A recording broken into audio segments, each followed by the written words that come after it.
am going to stop sharing my screen and I'm going to welcome our panel members to the stage who are uh, and today we are going to have a discussion that I haven't seen anybody advertise these discussions anywhere else, which is um uh um solo travel for older adults. Hey, and Kelsey, if you don't mind, stop sharing your screen. Sure. I want to make sure everybody gets to meet our panel members here.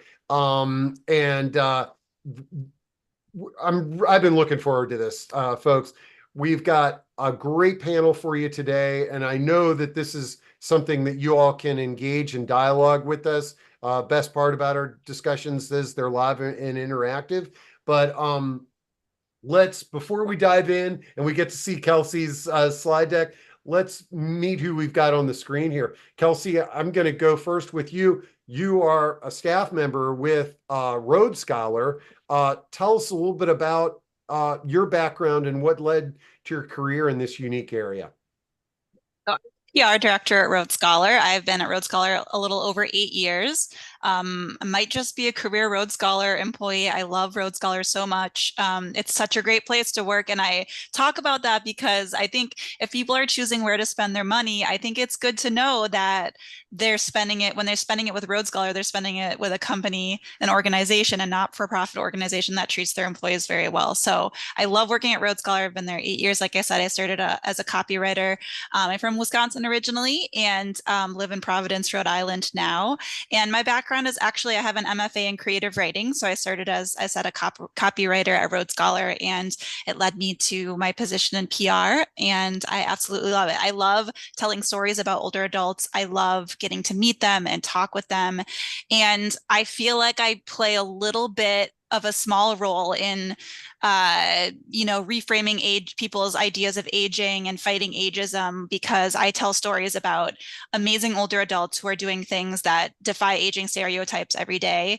And so I feel like in my little way, getting their stories out there is hopefully making some kind of a difference in the way people see aging. Oh, I love it. And y'all are probably wondering, who are these other panel members? Well, they are some of the adults that are participating in some of these Road Scholar adventures. Let me start with Eugene, and I just want to let everybody know that's a real background, not a video in that we're seeing with Jean. She's in the Adirondacks right now. But Jean, tell us a little bit about yourself, and we'll get to know you a little bit better here throughout the discussion today.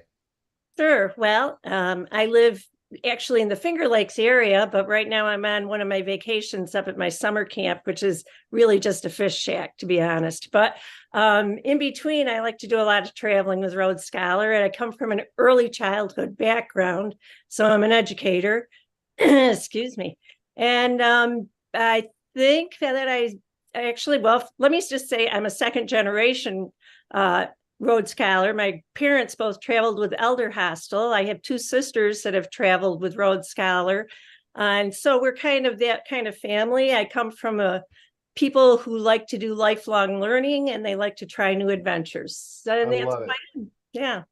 That's great. And then our next panel member is Ronnie, and Ronnie saw that we advertised this discussion, and she reached out. She's part of our community. She's in the bereavement space, and she said, "Hey, I'm also a avid Rhodes Scholar participant." But Ronnie, give us a little bit about your background, and then we'll jump into our discussion. I'm Ronnie Genser. I have a business called Bereavement Navigators, plural. So it's bereavementnavigators.com if you want to hear more about me. But I'm also a widow. My husband had a massive heart attack, two operations. And then when they said there was no more they could do, they asked me what I wanted to do or what he would want. And so I knew that he wouldn't want to live in sort of a comatose state for whatever length of time he had.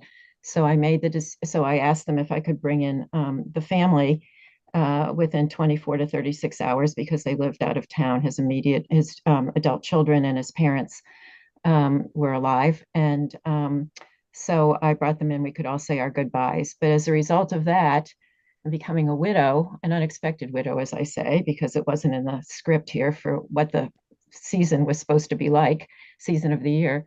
I was encouraged by friends who said to me, "Oh my God, if what happened to you," meaning an unexpected widow, happened to me, I'd have you on speed dial. So I was obviously trying to deal with the things that I had to take care of and close out and all this.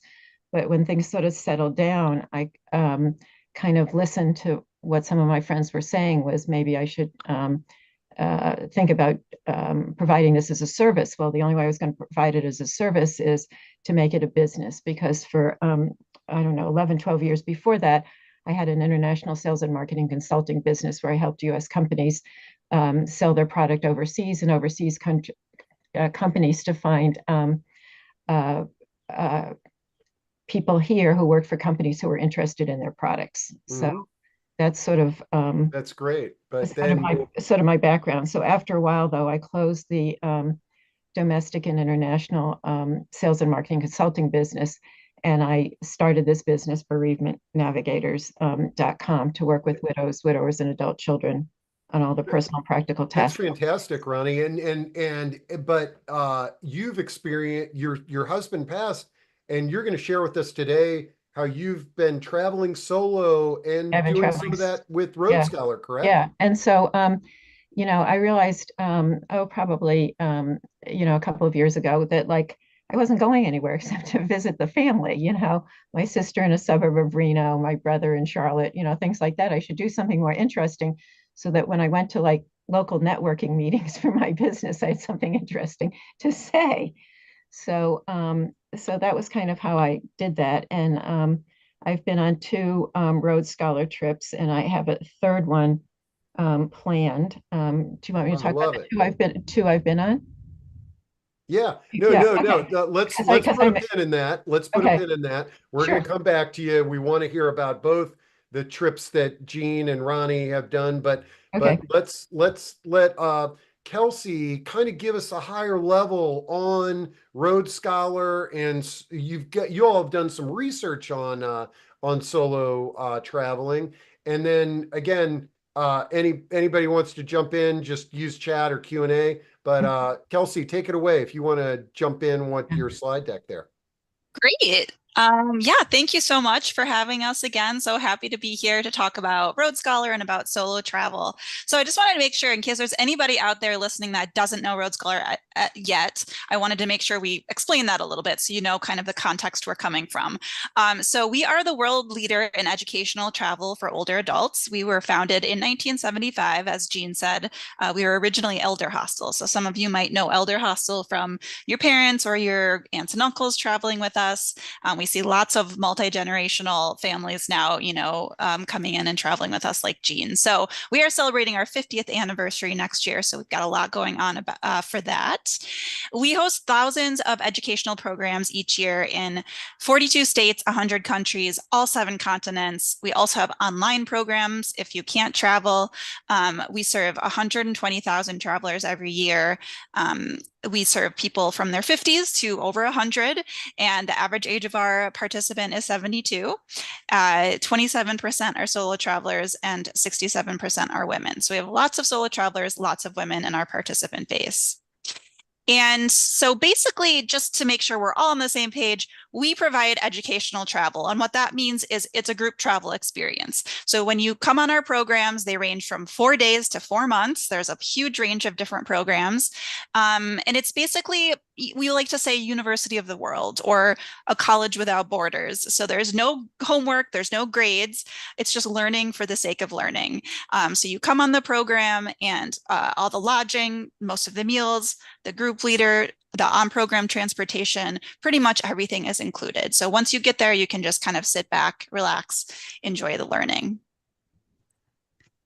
And there's sort of also some magic ingredients that make our programs extra special. We have expert instructors from all over the world, and those range from university instructors to lobster boat captains. So it's really whoever is the expert on the topic we want to cover.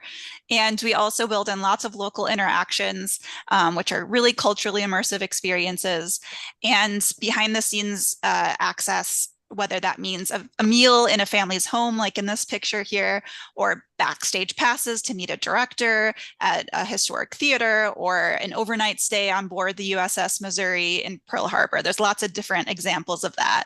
I wondered, before we get too deep into which programs you've been on, Jean and Ronnie, these three kind of elements that make Rhodes Scholar programs really special. Do you have any examples of the programs you've been on that you've experienced, any of these that you could kind of talk about? Sure. Sure. Last year, I went to Costa Rica with a grandson. It was one of the times I didn't solo travel. They also offer the grandparent trips. And we, for one of our field trips, went to meet a man who studied bats. And we were the only group. I don't think it's something they normally offer to the public. And we came away really impressed with the whole thing. The man had set up a program in Costa Rica. They catch the bats, they weigh them, they measure them, they keep track of everything. But in between, while he was doing the catching and showing us things, he was telling us all about things I didn't know, that bats are mostly not rabid. That was a huge thing. But there were a lot of things, and we were the only group there. It wasn't something open to the public. So that was a big, yeah. Great example. How about you, Ronnie? Do you have anything that stands out in your memory? Yeah, I wrote them down. So if you give me the courtesy of just reading what I wrote, it just take a couple of seconds. Okay. I went to Rhodes Scholar. My first Rhodes Scholar trip was in 1999 to the Mayo Clinic in Rochester, Minnesota. I think that was the correct year, maybe close. And that the facility focuses on orthopedics and sports medicine, and people come there from around the world to be treated, especially for hard to treat cases. In fact, my own brother, who lives in Virginia and had a significant knee injury due to a car wreck where he almost died, chose to be treated there. So anyway, it was a great place and it was a great experience. And he's now, it's long ago, but now he's completely healed. What's also interesting was at the Mayo Clinic was they have a carillon on the top of I think it's either 7 or 10-story building, which in good weather is played at noon and at 6 p.m. So that was like an added benefit. Wasn't in the description in the Rhodes Scholar catalog that would be happening. But so it was really nice. We just went outside and it was kind of like a stone fence, and we sat on that. So and just listened to the carillon play for about 30 minutes. And the other trip that I went on the next one I went on was 5 years later in 2024 to St. Petersburg, Florida. It was on the U.S. Foreign Service representing Americans abroad. And I found the last speaker of this multi-day program was a U.S. Foreign Service officer, to be the most interesting of the speakers because she spoke about what it was like to be a woman in this position. So I wanted to share that because of sort of like non-traditional kinds of lecture. Yeah. Yeah, Ronnie, I was my jaw hit the floor when you talked about your first trip going to the Mayo Clinic. Yeah. I mean, I don't think that's what any of us think about as a travel experience, but Kelsey, can you kind of I was well. It wasn't that I went there. It was one of the activities during the day. It wasn't I went there because something was wrong with me. It was just it was across. No. Yeah. Okay. Yeah, no, I heard it right. Yeah. Okay. I mean, I didn't.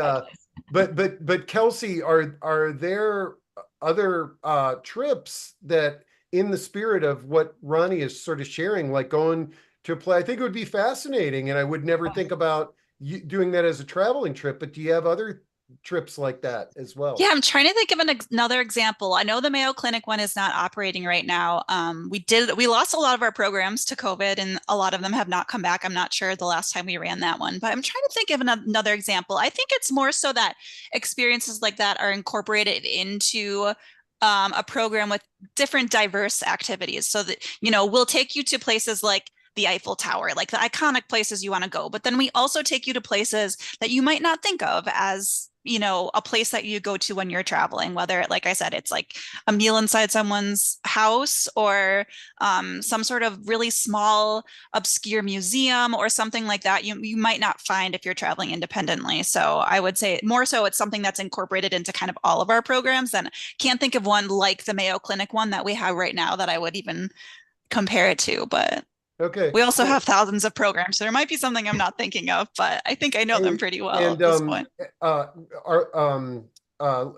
Kelsey, can you go back a couple of slides? 'Cause Yes. Arlene had a question. Why is there an asterisk on one of the items? Does that mean it's not included in the price? And I think it's that Yes, I listening think device. yes, you just can't see my note down here. I think maybe because of the way the screen is cropping, but it says on most trips. So listening devices are included on over 80% of our trips. They don't always work depending on the format of the trip, but over 80% of our trips include listening devices. And you know, I don't want to go down too deep down this rabbit hole, but you know, Road Scholar is you know, for older adults and for many of us, you know, whether it be vision or hearing or mobility, are there accommodations that are made for people with who might be more difficult to travel? Yeah, that's a great question. In fact, I was thinking of having a slide, but I figured it would come up. So I'm glad you brought it up. So definitely listening devices are one of the ways that we accommodate older adults for sure. Again, over 80% of our programs have them. In case anybody doesn't know what a listening device is, I don't know if it's basically, it has one little earbud that goes in your ear and it comes down with a cord into a little radio type thing that hangs around your neck on a cord. And that allows the instructors to speak into a microphone like this, so that obviously you can hear better. But also another great side effect of that, or another great benefit, is that when you're walking around, say Old Town Prague or something, the group leader or the instructor can just speak at a normal volume, and everybody in the group can kind of wander a little bit away from the group. They can look in shop windows, they can look at the buildings, they can do different things, and you don't walk through a town like a tour group, you know, where the group leader is yelling and they're talking to the back of the group and half the people can't hear, and you're super obstructive to other people on the sidewalk. So it's just a nice way to kind of give it a little bit of more authentic experience, I guess, too. So yeah. And then Arlene asks, is the assurance plan insurance for the trip? Okay, so the assurance plan is the Road Scholar Assurance Plan, and it's what most people would think of as sort of the medical side of travel insurance. So it includes 24/7 emergency support if something were to happen to you on a program. There's a number that you can call. They'll support you, help you figure out whatever the emergency is, whether it's medical or not. And also it includes things like emergency medical evacuation, that kind of thing. So sort of like the medical side, also medical insurance if you're traveling internationally. So the medical side of travel insurance. And then we also do have an option to upgrade and add cancellation insurance if you need to cancel your trip for any reason, but that would be an extra cost. But because we do serve older adults and you never know what can happen medically on a program, again, that is why we include that assurance plan for every single person in the cost of the program. All right. And I see that there's some questions and some great insight from Adrian and Emma on solo travel. So why don't we jump into that? I think we've got some stats, and then I promise we're going to get to those questions, and we want to hear kind of from Jean and Ronnie too about their solo travel experiences. Slide where I thought we would ask Ronnie and Jean to share more about the trips that they've been on. I can just leave this slide up. These are some of the programs that are really popular for us. But I thought this would be a good spot for, you know, Ronnie's kind of given us some insight into her. So maybe start with Jean and you can tell us more about the different trips that you've done. Well, sure. My first trip abroad was at my mother's input, who said, you better get going now because you can't get on airplanes when you're 89. So and so my first trip was to Ireland, and it was 3 weeks, and I came back and decided I was going to keep on traveling. It was with Road Scholar. I've gone back twice more with Road Scholar to Ireland. I've been to Paris at Christmas time. I went to Bhutan, and that was about 2.5 weeks, I think. And then I've taken grandchildren to Mexico, Costa Rica, England, and just back from Iceland with my granddaughter. So Let me think, what are the other ones that are here? I have done some of the at-home lectures. They're pretty interesting. And several of my trips have been solos only on the trip, but most of the time it's a mixed bag of couples and solos. So, yeah. Now, out of curiosity, Jean, a little bit about your backstory. Are you married or single or Well, now I have a partner, but at the time that I was only about 58 when my husband died unexpectedly. And so it took me about a year and to figure out where I was going with my life. And at my mother's input, she said to go with Rhodes Scholar, honestly, because she knew a lot of people who'd traveled solo. She never did. She either went with my dad or with my siblings who were old enough to just sneak through on that 40-year-old thing.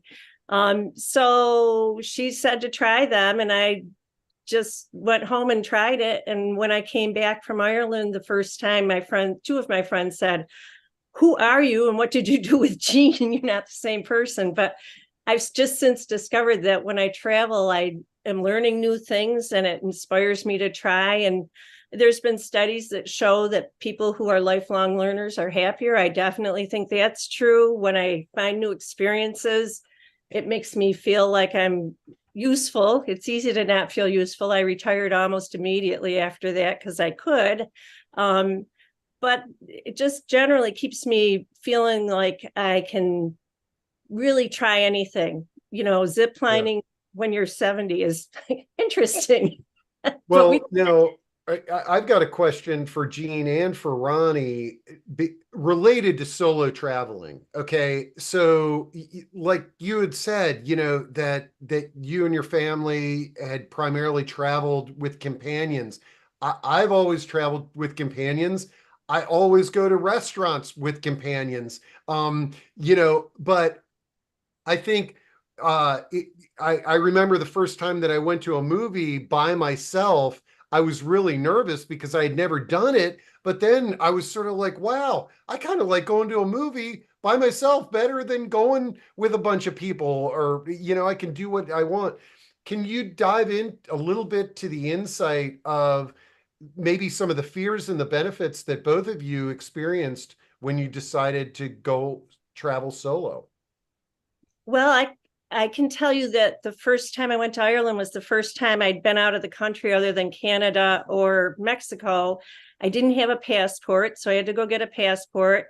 I had never traveled completely by myself. I always had children who had to go along, or a husband, or sometimes friends.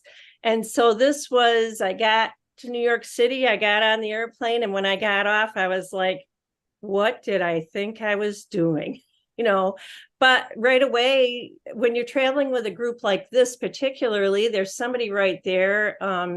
I had Rhodes Scholar do my airfare and everything in that case, because it was my first experience. And they had somebody right there. They got me where I needed to be. And I think the thing is, even if you have independent meals, which happens occasionally, at the end of the day, there's somebody who knows whether you showed back up or not. And in the meantime, you get to meet a lot of people that if you go as a couple, you don't get to meet them, because when you're with a couple, you tend to stick with your partner. I think that's my opinion. Where as a solo, I sat with couples, I sit with singles, I sit with men, I sit with mostly women because not too many men. But whoever happens to be there, I get to know the guide better. A lot of times we'll have conversations that aren't part of the group travel. And just generally, it makes me feel really free to be able to explore more. Yeah, this is great. And folks, I promise I'm going to get to these questions. I want to, Ronnie, can you give some insight on the first time that you traveled solo? Yeah, I always think of it as, would I rather stay home or would I rather go? And that's usually I answer it with I want to go. And so I just sort of, as I say, buck up and go, and say, okay, have I got a little extra money in my wallet just in case, I need it or whatever, or plans change. So yeah, it's, I now just don't think twice about traveling solo, Okay. It's sort of almost normal for me. you know. And Kelsey, I know we've got some slides. I'm glad that you're sharing them Okay, there. I'm just sharing them. People can read them as Yeah. we go. But And I wanna make sure that I get to these questions because I yes. got the audiences rumbling here. Yay, So good. so That's what we want. Emma asks, what percentage of your programs charge the solo supplement, a surcharge endured by solo travelers, meaning they pay more than half of what a couple pays? Yes, I can speak to that. It's definitely sort of a controversial part of serving solo travelers for sure. So, yep, as she describes, a single supplement is an extra surcharge that single travelers or solo travelers have to pay. The Road Scholar doesn't add any additional cost to single or solo travelers. The reason that they have to pay that is because they are getting a room to themselves versus splitting the cost of the room with another person. So that's the only reason that additional cost is there. If you see commercial tour operators that are saying we don't charge a single supplement, they're just baking the cost of that, really socializing it across their programs or baking it into the cost of the program for everybody. We feel like it's, as a nonprofit, we need to be transparent. And so we don't socialize that cost. We make the decision not to socialize that cost across the travelers that are going together. So that's where the single supplement comes from. We don't charge anything above and beyond that. As far as the percentage, I mean, I would say I don't want to guess a number for percentage, but I would say like most of our programs do include a single supplement because we're a nonprofit. It's as small as it can possibly be, and we do have a collection of programs that are no single supplement. So you can find those on our website, right in the top of in the navigation. You can find that under special offers. So there are lots of options. We also offer a unique roommate matching option, which is a way to avoid that single supplement. So we will match you with somebody of the same gender on the program, so that neither one of you have to pay the single supplement. So there's ways around it, but it's definitely not a great aspect of traveling solo. It's usually an additional cost. Okay, great. And I see Adriana Berg, who I'm going to spotlight here because she does some interesting thing on caregiving travel with caregivers. But she has a great question. Are there itinerary options for those who walk slower than their companions? How does the single supplement work as we are speaking on solo travelers? So maybe talk a little bit about that. Yeah, I think I probably answered the second part of that. But as far as trips for people that have different mobility or activity levels, we do have a collection called Choose Your Pace. They're mostly outdoor programs, but on those programs for every day of the trip, you have 2 to 3 different options for the activities that you want to be a part of, or the length of the hikes, or whatever the activities are, so that you can, join together for meals and different activities with the whole group. But then for certain activities, you can split up based on activity level. It's also great if you're just not really sure about, some days I want to really challenge myself and push myself to hike, and other days I might want to take it a little slower and take some pictures and things like that. So it's also great for because every day you can choose which route you want to take. So okay, I'll get back to the questions, but I'd love for Kelsey to maybe just give a brief overview of some of the slides that you've been sharing, because it's a little bit of research. I like the one that you had a couple back on why people like to travel solo. yeah, this one. I mean, honestly, Jean kind of covered all of this in her Yep. little soliloquy. So that's why I moved right on from it. I think she really nailed it all. But then this one as well really covers the survey that we did when we asked people, why do you travel solo? What do you enjoy about traveling solo? And as Jean, one of the first things she said is it makes it easier to meet new friends and make friends when you're traveling solo because you put yourself out there. People also like having the autonomy to make their own decisions and spend their extra time as they wish. They like to have their own space, like in the hotel room, to decompress at the end of the night. And they want to be able to choose the travel destination or trip that they're most interested in. So those were kind of the top answers as to why people enjoy traveling solo. And then we actually did a study last year, as we said, and we really saw that there was a rise in solo traveler. I think someone's in solo travel. I think maybe Adrian or someone mentioned that in the chat. We really saw a peak coming out of the pandemic. Was the highest percentage of solo travelers that we'd ever had. And I think the reason that happened is because people were really split coming out of the pandemic, whether they were ready to start traveling again. And so what people were doing is they thought, well, rather than wait for my friend that isn't really sure if they're ready to travel, I'm just going to go ahead and do it. You know, a lot of people we also saw during the pandemic, what we realized is travel can be taken away from us at any point. Whether it's because of our own health or a global epidemic. And so when you have the opportunity to travel, you really want to take advantage of it. So I think that's kind of why we saw that trend with solo travel really peak coming out of the pandemic, but it's still been on the rise since then. 85% of Rhodes Scholars solo travelers are women. So I wanted to ask Jean and Ronnie, has that been your experience with meeting other solo travelers? I think Jean, you kind of touched on this, that most of them are women. Generally they are. I did go on one where it was a 50-50 split. I think there were 8 of us and 4 were men and 4 were women. And it just happened we were all singles, solos, not single. People had significant others at home, some of them, but we were all there on our own. That was probably the highest percentage. Generally, it's about 3 to 5 women and 2 to 3 men in a group of maybe 15 to 20. That's been my experience. And then the rest are couples who are always open to having other people be involved in them. That's also been my experience. You know, I don't want to derail the conversation, but this is a great question or comment from Sandra. And she says, this program is about group travel. I would have thought it would be about solo travel, would be by oneself.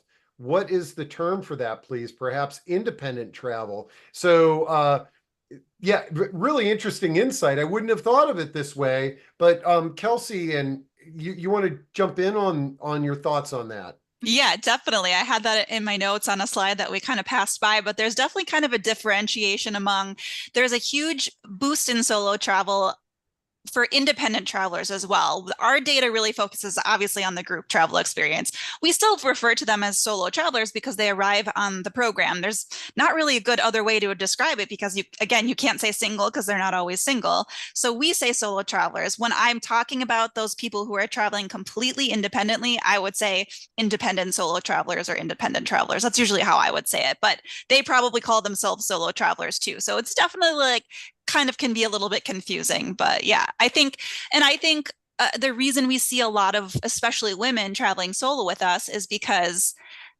you have that kind of security of traveling with the group like Jean was talking about, because women have that added element of the safety aspect of traveling alone. And so even though there's lots of women that travel independently and they do that without a group, I think because that's why a lot of women travel with us solo, because they can still have those opportunities, but have that comfort of being with the group. All right. Yeah. And so folks, really good point. Good point. These are really good points. And trust me, it's not easy to promote these types of events and these discussions on topics, but well said. I wouldn't have thought of it that way. You've revealed a blind spot. Okay. All right. Let's see. Deborah says, if you agree to room with someone and Rhodes Scholar can't find someone, is the supplement waived? The supplement is waived, right? So if you take that risk and you sign up to room and there's nobody else to room with you, then you get a single room all by yourself and no extra charge, which definitely happens. So, or if there's an odd number of people. Jean, you're shaking your head. Did that happen to you? It didn't happen to me. I always pay the supplement. I don't like to share. At the end of the day, I want to debrief and decompress, but I've been on almost every trip I've gone on. There's been at least one, and sometimes one male, one female, and sometimes just one of one gender who gets the room to themselves, even though they didn't pay the extra money. And we always laugh about it because it's like, oh, you got your free ride out of that. But generally when they do have a roommate, everybody does really well with it. So you have to know yourself whether it's what you want or not. For me, I just like to have alone time at the end of the day. I'm with Jean that I just really like to be able to come back to the room and have it to myself and decompress and, not worry about what TV channel or news channel I'm turning on. Is the other person going to like that, or what time they go to bed, or turn on the lights, or all that kind of stuff. So I just take it as part of this is the way I want my trip to be. It's definitely a split. Some people are there as a solo, but they're really looking for a travel companion. So what we also see is people come opting for a roommate and they become best friends and then they travel together Mhm. for years after. So, it's definitely exactly, you just have to know yourself. And let's see, this is a good one from Emma. It says, if one has dietary issues as sodium of fat or in fat, how easy is it to get these issues addressed when eating out at restaurants? Yeah, that's definitely something that we ask when people sign up for programs. If you're not sure, we accommodate almost, as many dietary restrictions as we can. I would say give us a call and speak to our advisors because they're going to know best, depending, especially if you're traveling internationally, which programs can really accommodate you and find the right trip for you. We do our best to accommodate them everywhere. Certainly things like vegetarian, gluten-free, those we can do almost anywhere. But if you have something more specific, just give us a call. Great. Let's see. Arlene says, are you familiar with Journey Women, which I just dropped into chat? It began 30 years ago in Canada and now focuses on women over 50. This is their 30th anniversary, and it's another sort of travel group. I know that there's lots of different groups out there, any sort of insights or thoughts on the different groups like Journey Women? Yeah, I know Journey Women. They do editorial content. It's a community. They had I think it started with a newsletter that they actually sent out in the mail in the very beginning, back in the day. But yes, and actually one of my coworkers that used to work at Road Scholar works there now. So we've worked with them a little bit. I don't think that we have signed on for a partnership yet, but I only know good things about them. So definitely a good community. I will also say for the women out there looking for a community, particularly we have a Women of Road Scholar Facebook group that has like 35,000 people in it now. It's an amazing engaged group of people who share pictures and ask for tips and say, I want to go on this trip to Africa. Has anyone been on it? What's your experience been? So it's a great way to connect with other road scholars, get a feel for our participants, for our programs, and really learn from each other rather than from Road Scholar. We do very little in that group. The participants run it basically themselves. So. Okay, this is great. Okay, let's see. Oh, I like Arlene's comment. One time I paid for a travel roommate. It was an awful experience, even though we spoke before the trip. It was not a fun time. And this is where we just, each of us is an individual. And the more you do, the more you realize, okay, I don't want to have a roommate. Like Ronnie said, I want to decompress. Whereas some people might feel kind of lonely and it's like, man, I wish I had a roommate to talk to. Yep, just depends on the person. Some of us are introverts and some of us are extroverts, and you just need that time to decompress. I totally get that. Okay, let's see. You've got some great content on your slides there, and I'm dropping in the Women of Road Scholar Facebook page for everybody. But any other insights that you've got on your slide deck there, Kelsey? Yeah, just the other thing I really wanted to mention is that, we talked about both Jean and Ronnie are widows. Obviously, we see lots of widows travel on our programs. 49% of women over 65 in the US are unpartnered, meaning widowed or divorced. So, women outlive their husbands. And the divorce rate among boomers is the highest among any generation, and it is on the rise. So there's lots of divorced women out there as well. But we did a study last year and actually found that 60% of our solo travelers are married folks who travel without their partners, and most of them are women. So I had kind of heard this anecdotally more and more among our participants, especially in the Women of Road Scholar Facebook group. So we decided to do a study and dig into it, and this is what we found. And I was astounded. 60% was way more than I thought we would find. So that just really blew me away. In fact, 27, sorry, I missed a slide. 27% of married Road Scholar women have never traveled with a spouse on our programs. Oh. So what do you guys make of this? What is your reaction to it? Why do you think that so many women are traveling with their husbands and so many more women are interested in travel in general? Well, for me, my current partner is a terrible traveler when it comes to airplanes. So we travel cross country in a car, but whenever I want to go somewhere, I am on my own and I'm fine with it. And the other piece is, after we've been together for about coming up on 4 years now, which isn't a long time, but I like my alone time. And it's kind of fun when I get back. I tell him the stories of where I've been and things. And he enjoys that part. He just doesn't want to be the person who has to pack the suitcase, go to the airport, get on the plane. He doesn't want to do that. He's not a fan of group travel. He likes to wander on his own. And so he goes hunting and I go traveling. Works great. What do you think, Steve? Why do you Well, think actually, fewer men travel? On this platform, our number one discussion topic is solo aging. We get more turnout for anything on solo aging, and early in one of our solo aging discussions, there was a woman that came on and she made a comment. She said, I love traveling and I miss my husband dearly, but I felt like I was always dragging him to these places that I wanted to go, and he really didn't want to be there. And after I went through the grieving process and I got over my husband, I went on my very first travel adventure by myself. And she said it was absolutely amazing. And she said, I wish I had done this early on in our marriage, that he would have been happier and so would have I. I think that's really true. We surveyed, we said to these women traveling without their husbands, why do you travel without your spouse? And the number one reason was, my spouse simply isn't interested in traveling. So it's not health issues. It's not that their husbands aren't retired. And I mean, some people gave those answers, but the number one reason was that their spouse just isn't interested in travel. So it's just really like, what's wrong with these guys, Steve? Why don't they want to travel? I mean, look, Says the single man here. yeah, you got me. But let's see.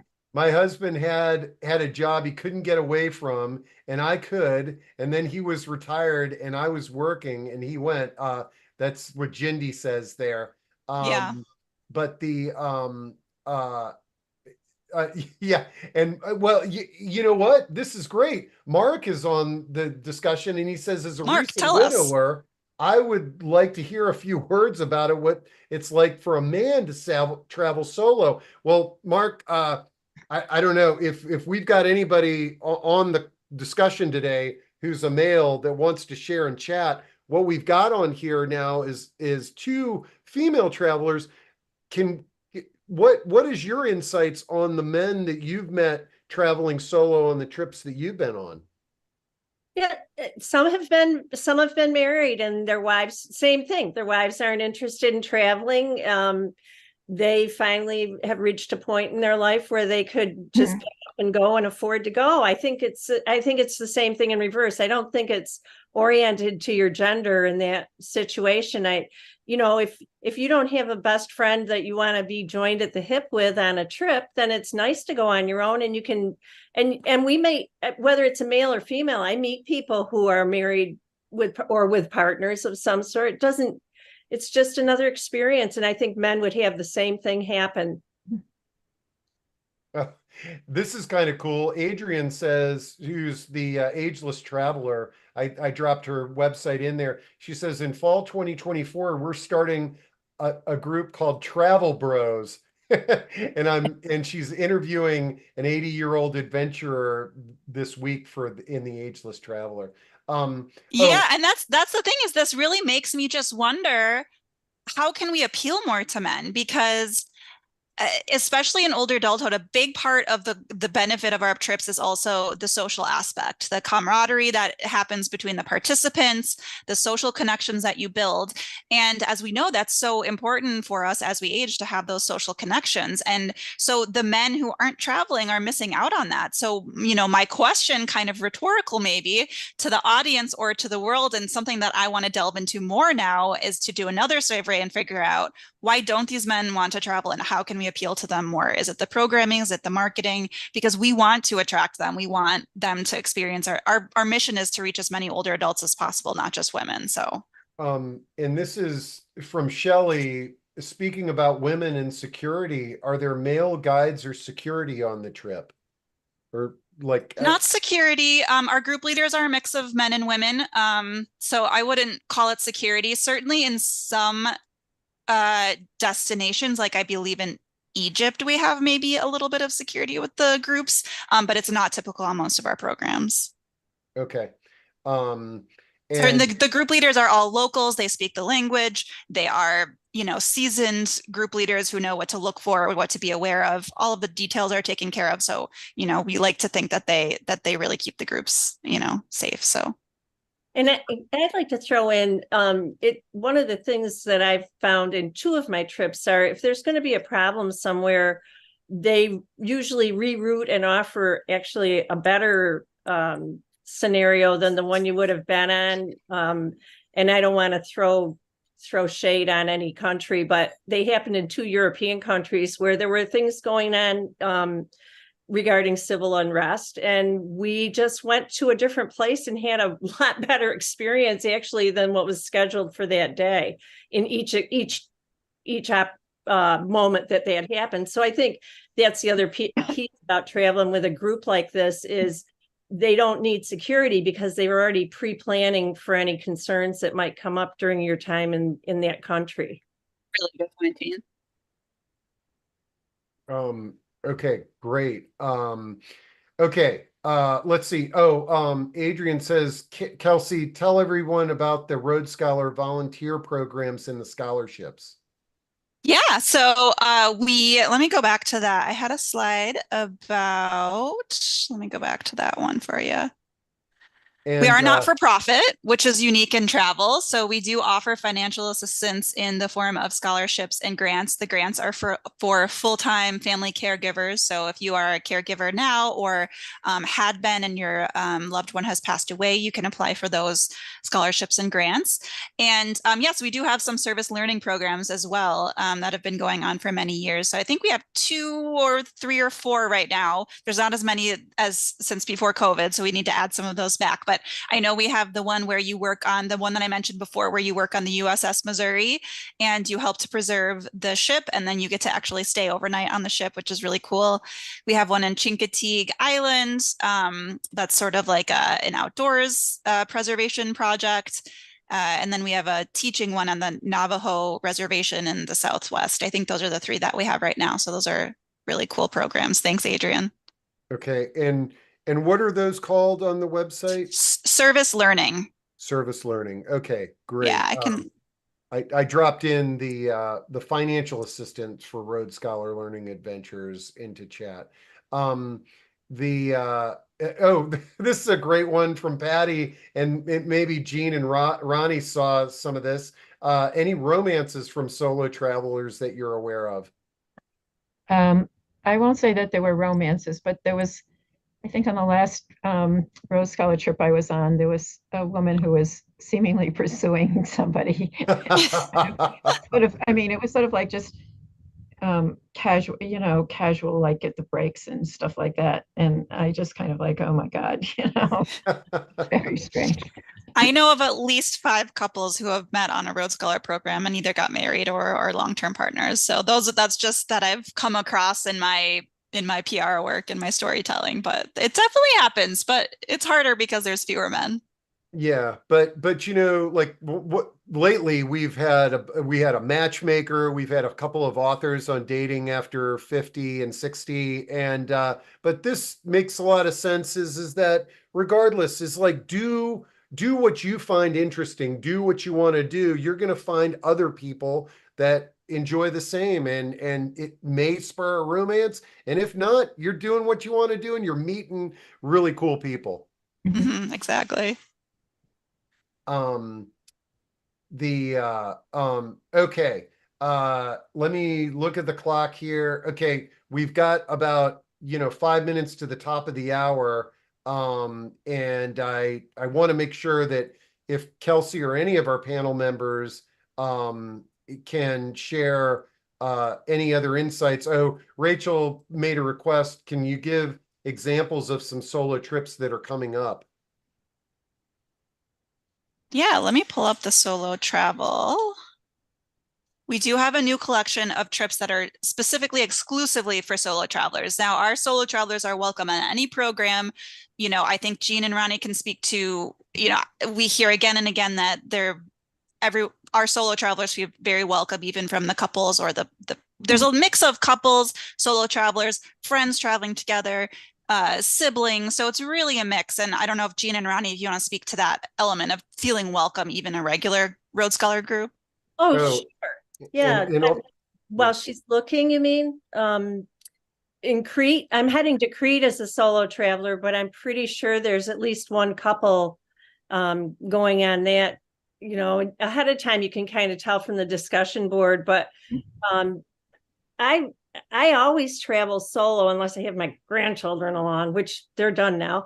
But I've never had a problem interacting with other people. And the only trip I ever went on that was completely solo was Bhutan. And when we did a little survey amongst ourselves, we discovered it was because it was one of the trips where the single supplements were waived. So we'd all grabbed onto that trip. But you know, it's pretty rare not to be in a mixed group, but you can sign up for the ones that are strictly solo. You can sign up for the ones that are strictly women. If that's your thing, I don't care. If it's the place I want to go, I go.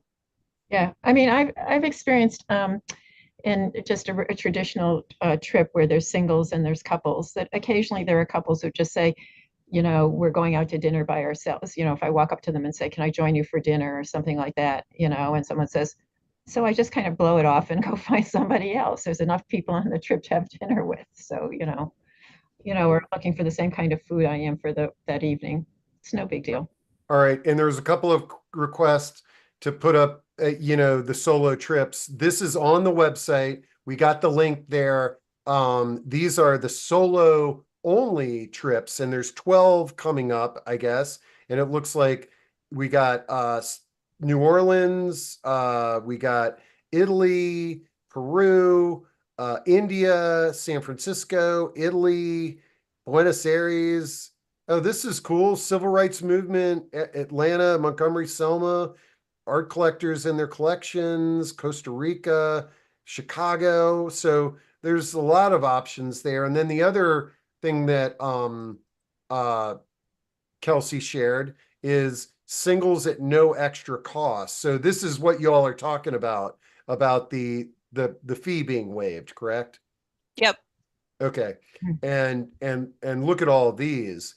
And so I guess, I'm thinking by default, those trips may have a lot of solo travelers in it, correct, Kelsey? Yeah, they likely would. And I will say, because hotels will only allow us to reserve a certain number of rooms. And so single rooms are limited on all of our programs, even on those. So if you're interested in solo travel, definitely get on there, check the trips you want to enroll in, and enroll as soon as you decide, because they can sell out pretty quickly. So that's just kind of a little tip. This was what I wanted to leave everybody with too, if you have to hop off. We are doing a great global giveaway for our 50th anniversary next year. So we're giving away 7 trips to 7 continents, and you can enter that at roadscholar.org/events 2024. And we'll be picking 7 winners, and they'll be notified with a golden ticket in their January Road Scholar catalog. So it'll be very exciting. And then I also have the online communities here too for the Facebook groups. Man, this is great. Mm-hmm. Okay. Did we get all the questions, Steve? I think we did. And folks, make sure to check out Adrienne Berg's website, Ageless Traveler, and her Caregiver Travel Guide. I'm going to get her on to talk about traveling as a caregiver. I talked to her yesterday about sort of traveling to medical procedures and things of that nature. So Adrienne's a great person there. I like Ruth's comment here. She says, I'm a single woman. I don't have a passport. I love to drive and has traveled alone in the US for a lot. Ruth, this is awesome. And thanks for sharing that. And again, so for those of you who tuned into this thinking, that it was going to be about sort of kind of traveling the way Ruth describes, get in a car and just go somewhere by yourself. Hopefully you found this inspirational, and hopefully you sort of see that, I'm not that adventurous to jump in the car and do what Ruth is doing, but I tell you, like, something like this seems very appealing. You're traveling by yourself, but you're with a group, and the friendships and the things that you can discover there. Yeah, and if you're someone who's more independent, we even have programs that are called independent city discoveries, and those have a lot more free time. So you can kind of balance doing activities with the group and having more free time too. So that might be kind of a good entry level for some of those folks. But I will say, and I just did a post about this on LinkedIn the other day, don't knock group travel until you've tried it, because I never imagined, until I started working in group travel, I never imagined it would be something for me. I love to plan the details of my trips with family and friends and stuff. So I always thought, like, as a control freak, no, I want to plan every single minute of my vacation.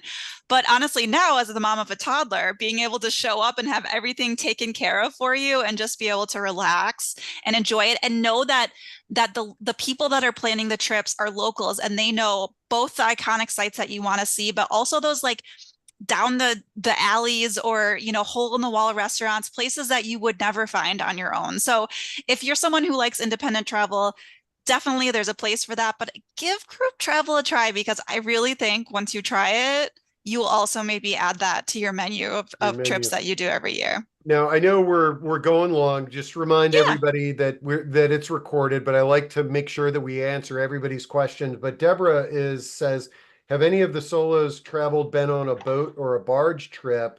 Was the experience different than a hotel stay? Jean and Ronnie, have you done any afloat programs? I have not. I'm not a fan, which is, again, personal preference, but I have several friends who traveled with Rhodes Scholar on I guess it's a cruise ship, but they also went on the barge in Europe, and I don't know the details. I just know they had a great time. It was a similar experience. And I am kind of looking at the one that's the riverboat in Mississippi. It's kind of calling. Yeah. Yeah, we do we call them Adventures Afloat. So we have programs that are on ships, and we have a range of riverboats, barges, small ships, ocean voyages, lots of different options. And I would say, if you're a solo traveler and you're thinking about going on a cruise, going with Rhodes Scholar is a good option, because we have small groups within the big community of the cruise ship. So you still have a group that you do the activities with. So you're not just a number in like hundreds of people on a ship. You still have that group of people that you'll meet with for meals. You'll do field trips together. So you kind of have that smaller community within the larger cruise ship. So if you're a solo traveler, that might be a good fit.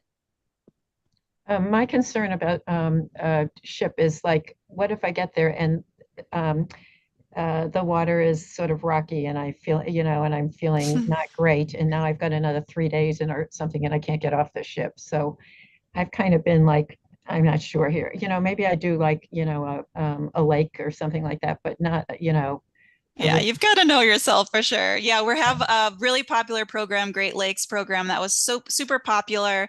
That should be coming back, I hope, next year. So that will be great. And riverboats, some of those I think maybe would be better as a starter. But yeah. I got to go to Antarctica with Rhodes Scholar. And I crossed the Drake Passage. It was my first cruise ship I'd ever been on. It was an expedition vessel, so it was small. And my very first one, we crossed the Drake Passage, which was some of the most treacherous waters in the world. And I didn't feel great on the way there or on the way back, but it was totally worth it. And I just kind of laid in bed for a few days, and it was totally worth it. But, again, you got to know yourself. The good thing about Antarctica is you take the ship there, but then once you get there, you're kind of just in port, and that's when you're going off and doing the landings. So, like, for the time that we were there, I felt okay. It was just more for that, like, voyage to and from, which you're not really doing anything anyway. So that worked for me, but good to know. Yeah. Okay. Well, This has been amazing. Yeah, if there's any questions we didn't get to, I have my email address there. Feel free to reach out to me. I'm happy to answer any other questions. Yeah, I want to thank Kelsey, you, and especially Jean and Ronnie for sharing your personal journeys, and I think that adds so much authenticity and makes these discussions so interesting. But our audience, all your comments and everything that you've been contributing to this, especially Adrian and some of the other folks that are out there in travel, has been great. I thanks so much. I'll get this recording up. I'll have all the contact info. And folks, if you end up jumping on one of these Rhodes Scholar trips, we'll do another discussion. I like talking about travel from time to time, especially when we get to feature people like Jean and Ronnie who've actually been on these adventures. Yeah, and let Steve know if there's anyone out there that's seen this and then they enroll in a program, let Steve know. We'd love to know if anyone, enrolls after this. So Yeah, this is great. I'm All right, looking forward y'all. to my Panama Canal trip in January. Yeah. Excellent. Yeah. All So, right. yeah, it was called Glory Exposing the Panama Canal. And so I signed up early and it was, I think, limited to 54 people. So I also want to share with people that if you think the trip is popular, don't sit around waiting and say, I'll do it in a month or something like that. Yeah. So you want a slot. Well, that's one thing that we definitely learned today, folks, is that if you're by yourself, whether you're married, single, or what, and you want to do something, Just do it. just do it. And you're going to be surrounded by other people that enjoy the same thing. Mhm. And this is a great great reminder. conclusion, Steve. That's perfect. It's a great reminder. But all right, folks, have a great day, and we Thank look you. forward to connecting the next time. And again, thanks to everybody. Thank you